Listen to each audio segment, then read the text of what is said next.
Hello, let's see if I can make some more people unsubscribe from my channel. What is a gene for? This question is intentionally ambiguous. Do I mean what is the purpose of genes, or am I talking about the phenotypic effects of genes, in brackets as in a gene for blue eyes? The answer is both. To start with the former, I hope it is now clear that genes have no, in inverted commas, purpose. This teleological confusion has resulted from the apparently purposeful behavior exhibited by many animals, which on a grander scale is reflected by the apparently purposeful nature of evolution, the fact that so many species appear to be designed for their environment. Natural selection shows us how such a system can come about through blind natural processes. Genes that create phenotypes well suited to exploiting their environments succeed, while their less well adapted peers perish.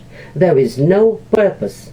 Most animals that exhibit such, in inverted commas, purposeful behavior do not possess a nervous system complex enough to model the future in the way necessary for a sense of purpose. After all, the growth of plants looks like goal-oriented behavior in time-lapse sequences, in brackets, another favorite of nature documentaries, close the brackets. Instead, organisms are given, in inverted commas, hardwired rules by their genes, which over evolutionary time have been shown to be successful, in brackets, as always, in the sense of increasing the chances of those genes making it through to the next generation, close the brackets. Of course, there is at least one species that does engage in truly purposeful behavior as well, us. Maybe there are others, but certainly not many. The second interpretation is more tricky and touches on the problems of genetic determinism and reductionism.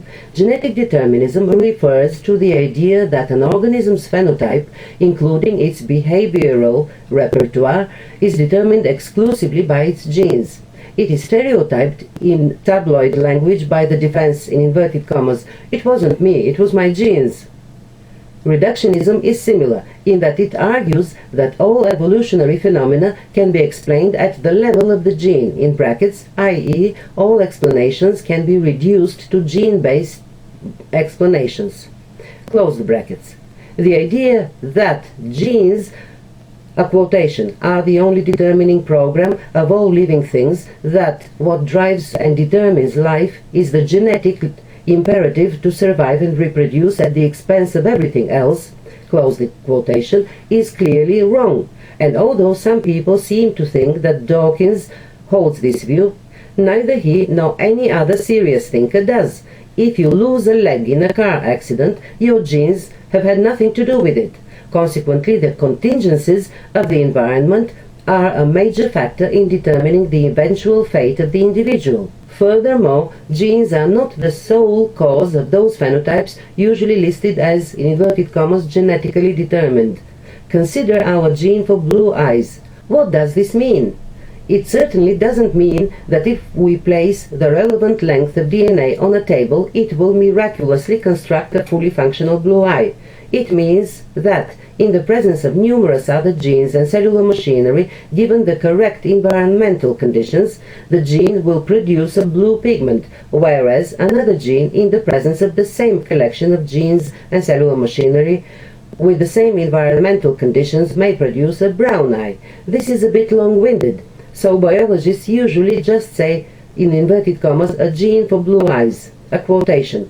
No one factor, genetic or environmental, can be considered as the single, in inverted commas, cause of any part of a baby. All parts of a baby have a near infinite number of antecedent causes, but a difference between one baby and another, for example, a difference in length of leg, might easily be traced to one or a few simple antecedent differences, either in environment or in genes. It is differences that matter in the competitive struggle to survive, and it is genetically controlled differences that matter in evolution. Close the quotation. This explains why we can validly talk about genes for mate preference, altruism, and so forth, even though these behaviors are obviously not contained within the single protein produced by the gene. A quotation. To speak of a gene, in inverted commas, for something only ever means that a change in the gene causes a change in the something. A single genetic difference, by changing some detail of the molecules in cells, causes a difference in the already complex embryonic processes and hence in, say, behavior. Close the quotation.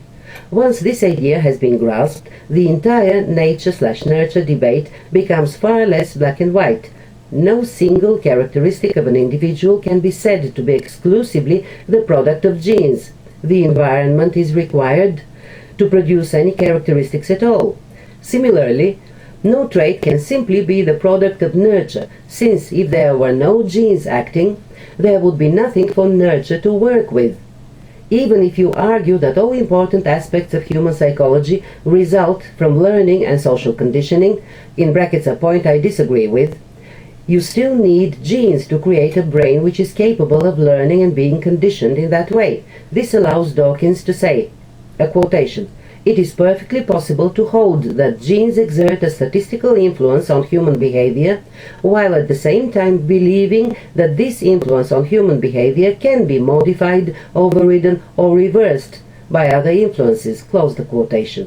Furthermore, whether or not you are a determinist has nothing to do with genes. To be a determinist in the general sense simply means that you believe that all events, be they a rock falling down a hill or you deciding to watch TV, are predetermined by preceding physical events. Whether or not those preceding events have a genetic basis is irrelevant. A quotation. What difference can it possibly make whether some of those physical causes are genetic? Why are genetic determinants thought to be any more ineluctable or blame-absolving than, in inverted commas, environmental ones? The belief that genes are somehow super-deterministic in comparison with environmental causes is myth of extraordinary tenacity, and it can give rise to real emotional distress. Close the quotation. Admittedly, Dawkins' language in The Selfish Gene has probably helped to prolong this myth, but nothing in it follows from the principles of selfish gene theory. What about reductionism? There are two issues at stake here. Firstly, can we successfully reduce all evolutionary explanation to the level of the gene?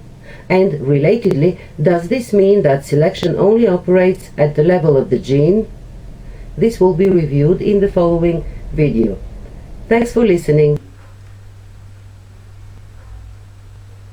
Bye.